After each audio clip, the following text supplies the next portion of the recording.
Yo les potes, bienvenue dans cette nouvelle vidéo. On va évoquer le match contre le FC Barcelone, la blessure de Neymar, le mercato parisien. Paris aurait-il déjà un accord avec un très grand joueur? On en reviendra plus tard dans la vidéo, mais on va parler de la blessure.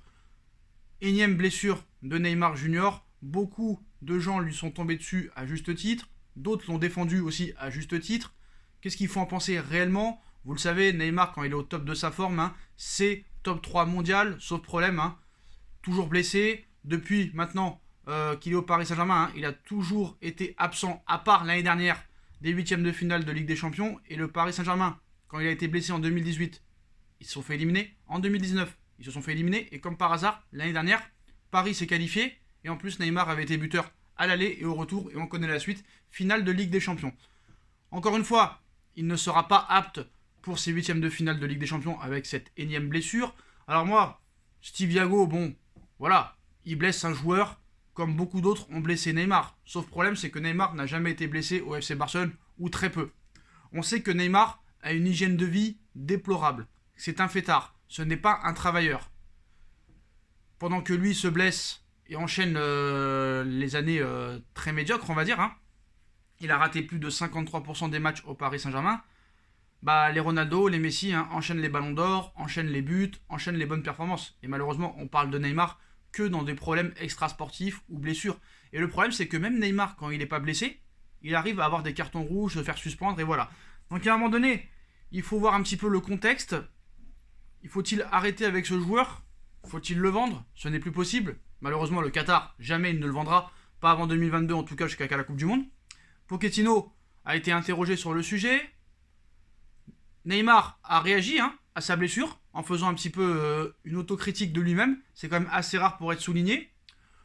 On va pas en vouloir à Steve Yago parce que sinon on en voudrait à tous ceux qui ont blessé Neymar, parce que je vous rappelle que même si l'année dernière Neymar était disponible pour le match contre Dortmund à l'aller et au retour, on se rappelle que sa blessure aux côtes contre Montpellier, il a failli ne pas être là. Donc c'est bizarre. Y a-t-il un problème de froid en plus à Paris? Je ne sais pas, mais voilà. Donc beaucoup de protagonistes ont réagi. Par exemple, Mauricio Pochettino dit une chose qui vraiment m'a énervé. Quand il dit « C'est dommage pour Neymar, il était particulièrement excité de jouer contre le Barça. Il aime vraiment Barcelone, c'est très triste. Ah bah le pauvre, il aime Barcelone, c'est pour ça qu'il devait jouer. » À un moment donné, c'est quoi ce monde de bisounours là? Pochettino, t'es pas fait pour gérer des stars, voilà. Tu devrais quand même balayer devant ta porte. Parce que quand on écoute ton interview aujourd'hui, j'ai même pas envie de la lire, mais je vais la lire, mais bon. C'est pas un coach vraiment que tu vois qui peut faire quelque chose, voilà. Après, maintenant, avec tous les blessés qu'il a, c'est sa chance, maintenant, mardi, de montrer qu'est-ce qu'il peut faire sans des joueurs stars. C'est le moment ou jamais. Neymar, père, a réagi aussi, en clashant un petit peu Dupraz et la Ligue 1. Vraiment, mon fils doit pleurer, mais pas pour ce que tu imagines, mon seigneur. Moi, selon moi, il doit pleurer qu'il existe des entraîneurs comme toi, des arbitres de ce niveau, des ligues négligentes et des omisses. Des journalistes dans la grande minorité tendancieuses et des lâches dans le sport. Oui, il doit pleurer, mais nos pleurs et les siens, mon fils, l'athlète, la magie du football dure une nuit de plus et après cela se relèvera de nouveau. Comme toujours, pour gagner. Le problème, c'est que à chaque fois qu'il s'est relevé, il est tombé. Mais bon, c'est son père, c'est son agent, c'est normal qu'il le défende. C'est un peu facile quand même de tout mettre sur Steve Yago, sur la Ligue 1, sur tout ça. Il y a un moment donné, quand tu as un grand travailleur comme Ronaldo, comme Messi, qui n'ont jamais presque été blessés longuement, c'est pas au fruit du hasard. D'ailleurs, Riolo n'a pas manqué de le rappeler en réagissant à la nouvelle blessure de Neymar. Donc, il nous dit, et je trouve ça quand même assez intéressant, la faute à tout le monde, mais jamais la sienne. Donc Neymar est blessé. 4 semaines, surréaliste. À peine 55% de matchs joués pour Neymar au Paris Saint-Germain. La faute à tout le monde, mais jamais la sienne, c'est ça? Je préviens que je vais avoir du mal à discuter avec ceux qui pensent que le PSG est maudit, que c'est de la faute à des bouchers de Ligue 1 qui veulent du mal à Neymar, qu'il ne fallait pas le faire jouer à Caen. Je vais faire le max, mais je vais manquer de patience, a lâché le chroniqueur de RMC Sport qui pointe clairement Neymar suite à cette nouvelle blessure. Voilà, je suis quand même parfaitement d'accord avec Riolo, il n'y a pas vraiment grand chose à dire sur ça. Et après, honnêtement, le débat de dire qu'il fallait le faire jouer contre Nice et pas contre Caen. Qui te dit que contre Nice, il n'y a pas un boucher qui va lui casser la jambe? Le problème avec ce genre de joueur-là, tu sais qu'il se blesse tout le temps. Tu sais que c'est pas un travailleur. Doha, ils veulent absolument mettre toujours Neymar et Mbappé, peu importe qu'ils soient bons ou pas bons. Gère. Gère. Faut gérer tout ça. Pochettino, Tuchel, Emery n'en sont pas capables. Donne-moi le poste. Si tu veux vraiment que Mbappé et Neymar jouent tous les matchs, donne-moi le poste. Et moi, je vais faire en sorte que vraiment ces mecs-là soient toujours aussi bons. Mourinho, il parlait pas à Ronaldo. Ronaldo, il enchaînait les buts, frère. Et à un moment donné, il faut aussi voir midi à sa porte. Donc voilà. Sur Neymar, hein, Pochettino a dit on espère le voir revenir le plus rapidement possible dans le groupe. Voilà. Il n'a pas manqué aussi de hausser le ton. Hein. Je n'ai pas lu ce dont vous me parlez. J'ai pas vu ça. Cela ne vient pas du club. A-t-il d'abord avant de poursuivre. Ce que je peux dire, c'est que Neymar est un joueur top, un des meilleurs 5 du monde. Son nom fait parler, c'est normal. Tout ce que je peux dire, c'est que Ney est un grand professionnel avec une grande humilité. Neymar est un grand professionnel avec un talent énorme, avec une grande exigence et un engagement total au service de l'équipe. Il est fort, mature, il est très attachant, il donne tout pour l'équipe. Quand tu le connais, tu te rends compte que ses valeurs, c'est un garçon extraordinaire. Avant d'insister, je n'ai pas vu les journaux et cela ne m'intéresse pas. Je vous raconte ce que je vis depuis 40 jours ici au club. C'est le plus important. Il faut écouter un peu plus les entraîneurs en conférence de presse. Quand on vous parle des joueurs que l'on connaît bien, il ne faut pas sortir des choses de leur contexte et ne pas toujours croire ce qui se base sur les informations externes, a-t-il conclu. Hein. Neymar appréciera le soutien sans doute. Alors peut-être que Neymar a des valeurs, peut-être que Neymar est un garçon extraordinaire, mais tu peux pas dire que Neymar est un grand professionnel et qu'a une grande humilité. C'est quand même assez, on va dire, hypocrite de dire ça. Voilà, il veut se mettre Neymar dans la poche. Neymar lui aussi a réagi en disant « La tristesse est grande, la douleur est immense et les pleurs sont constantes. Encore une fois, je m'arrêterai pour un moment de faire ce que j'aime le plus dans la vie qui est de jouer au football. Parfois, je me sens embêté par mon style de jeu, parce que je dribble et je finis par attraper constamment. Je ne sais pas si le problème c'est moi ou que je fais sur le terrain, ou ce que je fais sur le terrain. Ça m'attriste vraiment, ça me rend trop triste d'entendre un joueur, un entraîneur, un commentateur ou un putain de 4, je sais pas ce que ça veut dire un putain de 4, il doit attraper même, tombe, pleurer, pleure gamin, gâté, etc. Franchement, ça m'attriste et non, je sais pas jusqu'à quand je vais supporter ça, je veux être juste heureux en jouant au football. Rien de plus. Mais mec, à un moment donné aussi, il faut aussi faire ton autocritique. Vas-y, hygiène de vie irréprochable, travail. Salle de sport, entraînement, salle de sport, entraînement, salle de sport, entraînement. C'est une chose que tu ne fais pas. Et tu ne changeras pas. Parce que si tu aurais vraiment voulu changer, tu aurais changé. Après, il y en a qui nous disent complot, blessure diplomatique. Comme par hasard, il est blessé juste pour le match aller et le match retour. Et il reviendrait juste après le match retour. C'est fait exprès. On ne voulait pas qu'il soit là face au FC Barcelone, son ancien club. On sait que le Paris Saint-Germain est sur Léo Messi. Et allez savoir. Laporta, comme par hasard, il dit que maintenant le PSG est un grand club et qu'il s'entendrait très bien avec les dirigeants du club. C'est quand même assez bizarre tout ça. Mais voilà, on va pas être dans le complot. Ça sert à rien de se mettre là-dedans. Voilà les postos sur la blessure de Neymar. Marquinhos, moi j'ai bien aimé un petit peu son discours. Vraiment, c'est là que tu vois que vraiment il a un discours vraiment très bien où il dit le foot c'est un jeu collectif. Tu as besoin d'un collectif plus que d'un joueur ou l'autre. Il va falloir s'en sortir sans Ney et Di Maria. On a besoin de cette victoire et de faire un bon match. C'est ce que l'on va faire. Voilà. Entre Pochettino et Marquinhos, quelle est la différence? On va le faire. Marquinhos, il aime bien le Barça et machin. Bon bref, voilà sur la blessure de Neymar, les postos.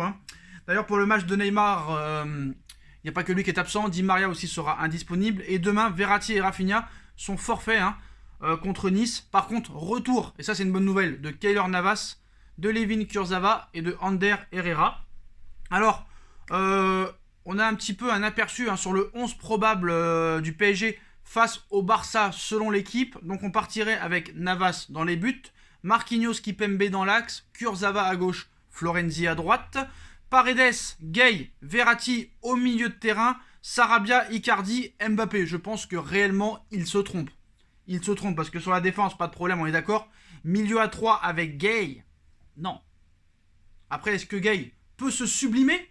C'est le moment ou jamais. Est-ce que Gay peut nous refaire le match qu'il a fait contre le Real Madrid en septembre 2019? C'est ce qu'on espère. En tout cas, ce 4-3-3 peut nous permettre de penser qu'il va jouer en contre-attaque. Est-ce que quand t'as Sarabia et Mbappé sur les côtés, tu peux jouer en contre-attaque? Moi, je suis désolé. Sarabia, il me déçoit beaucoup, mais quand tu vois le Sarabia du FC Séville, ce n'est pas le Sarabia du Paris Saint-Germain. Qu'est-ce qui se passe avec Sarabia réellement? Est-ce que le fait que Neymar ne soit pas là va sublimer et motiver cette équipe? Est-ce que Mbappé va se surpasser et va la jouer altruiste et collectif? Est-ce que Sarabia et Mbappé vont la jouer collectif pour Mauro Icardi, qu'on sait que devant le but, il bégayera pas, parce que certes, le Paris Saint-Germain a beaucoup d'absents, mais le Barça a aussi beaucoup d'absents. Araujo, Roberto, Langlais, Fati, Piqué, et peut-être que j'en oublie encore un. Donc à un moment donné, voilà, il faut aussi mettre un peu tout en perspective. Donc voilà, c'est pas le 11 que j'aurais mis, mais pourquoi pas. Sarabia connaît bien le championnat espagnol, connaît bien le FC Barcelone, Icardi est un ancien du Barça, Kurzawa, Verratti seront revanchards, ainsi que Marquinhos, parce que c'était les seuls joueurs présents qui étaient là lors de la remontada. Donc voilà, on va passer au mercato, les postos. Et Pochettino a réagi sur un éventuel départ et une clause qu'il aurait pour partir du Paris Saint-Germain et aller au Real Madrid. Dans mon contrat, il n'y a pas de clause au cas où le Real Madrid m'appellerait. Je suis très heureux au Paris Saint-Germain et j'espère pouvoir y être pendant de nombreuses années. Donc là, la chose est claire. Donc voilà. Maintenant, sur le mercato parisien, avant de commencer à en parler, je voulais souligner que Cristiano Ronaldo a désormais dépassé les 500 millions d'abonnés en cumulé sur les réseaux sociaux.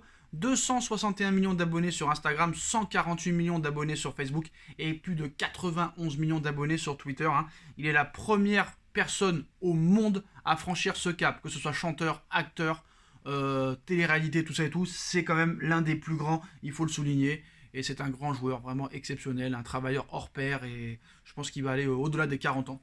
Donc voilà les postos.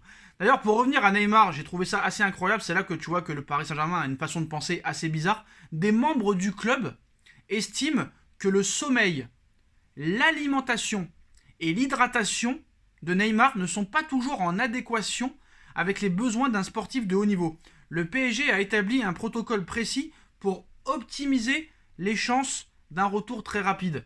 Alors, je suis désolé, t'estimes que le sommeil, l'alimentation et l'hydratation de Neymar ne sont pas toujours en adéquation avec les besoins d'un sportif.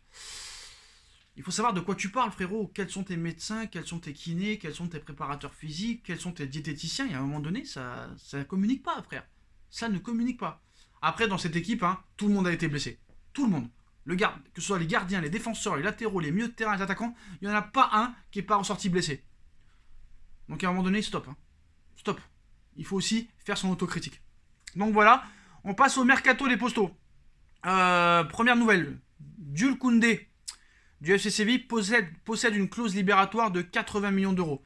Le Real Madrid, Manchester City et le Paris Saint-Germain sont intéressés. Alors à part de grosses ventes et peut-être une victoire finale en Ligue des Champions, je vois pas comment tu pourras acheter Koundé 80 millions d'euros. Voilà, c'est sûr que si le fair play financier s'envole, t'auras une chance. Certes, il y a de grands risques qui s'envolent, mais il va falloir vendre beaucoup de joueurs. Et puis voilà, Jules Koundé certes est très très bon, mais il viendrait en troisième pour suppléer Kipembe et Marquinhos qui sont indéboulonnables. Je pense pas que ça le ferait kiffer. Et je pense pas que Paris achèterait un joueur de 80 millions d'euros pour le mettre sur le banc. Mais la piste la plus sérieuse au poste de défenseur central est bien celle de Sergio Ramos. Sergio Ramos pourrait débarquer au Paris Saint-Germain libre. Toujours pas d'accord pour sa prolongation de contrat. D'ailleurs, il aurait stipulé à Florentino Pérez qu'il ne songerait pas à prolonger. Voilà. Donc voilà, il pourrait débarquer libre au PSG. D'ailleurs, l'affaire pourrait même déjà être bouclée. En effet, contacté par El Chiguirinto TV, Marco Kirdemir, agent de joueur, a lâché. Sergio Ramos est déjà plus ou moins d'accord sur le salaire et le contrat avec le Paris Saint-Germain. Avec Sergio Ramos, c'est très sérieux. Il y a de grandes chances qu'il atterrisse au Paris Saint-Germain. C'est l'agent qui a dit ça, ce n'est pas moi, qui s'appelle Marco Kirdemir sur les antennes de El Chiguirinto TV. Donc voilà les postos, voilà les principaux infos du jour en attendant le match de demain. Donc voilà, venez sur mon Instagram, j'ai mis un schéma de toutes les blessures de Neymar depuis qu'il est arrivé au Paris Saint-Germain et ça fait quand même déjà la 8e maintenant, donc ça pose vraiment problème. Je pense qu'il y a qu'un seul gars qui peut entraîner cette équipe, c'est moi. Franchement, donne-moi la moitié du salaire de Pochettino, tu vas voir comment ces joueurs vont se bouger le cul, vont travailler, vont avoir une hygiène de vie irréprochable. Et voilà, moi je ferai un truc à la Giroud où je me mettrai devant les boîtes de nuit, même s'il n'y a plus de boîtes de nuit, devant les maisons closes, frère. Plus personne ne bouge, que travail, hygiène de vie, que la gagne.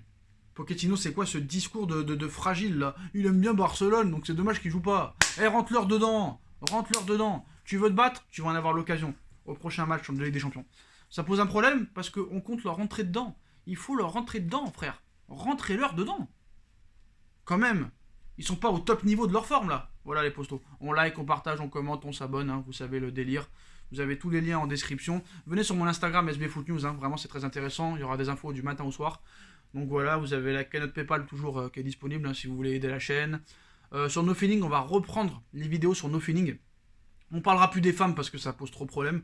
On parlera de l'amitié, de la famille, des fakes, des hypocrites, tout ça et tout. Ce sera assez intéressant. Voilà les gars, allez vous abonner en masse et on se retrouve très vite pour une nouvelle vidéo. Tchuss.